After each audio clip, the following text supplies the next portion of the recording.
अगर आप direct mutual fund में इन्वेस्ट करते हैं तो एक सवाल खुद से पूछिए कि आप इन्वेस्टमेंट कर रहे हैं या मार्केट के रिटर्न को चेस कर रहे हैं, क्योंकि असली प्रॉब्लम डायरेक्ट प्लान नहीं है, प्रॉब्लम है इन्वेस्टर का बिहेवियर।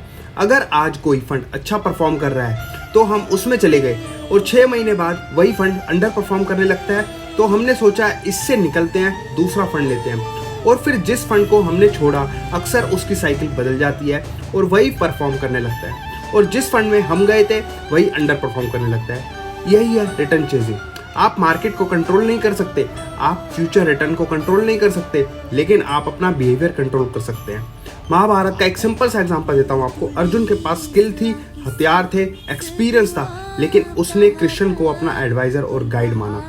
दूसरी तरफ कौरवों के पास भी एडवाइजर थे, भीष्म पितामह, गुरु द्रोणाचार्य जैसे महान योद्धा और गुरु थे, लेकिन सिर्फ एडवाइजर चुनना ही काफी नहीं है, एडवाइजर की बात मानना भी जरूरी है।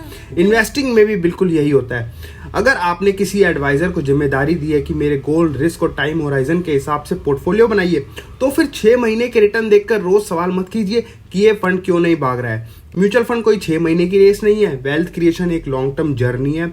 चार्ली मुंगर की एक बात मुझे बहुत पसंद है, take a simple idea and take it seriously. Simple strategy बनाइए, उसे डिसिप्लिन के साथ फॉलो कीजिए और हर छोटी मार्केट मूवमेंट पर अपना डिसीजन मत बदलिए।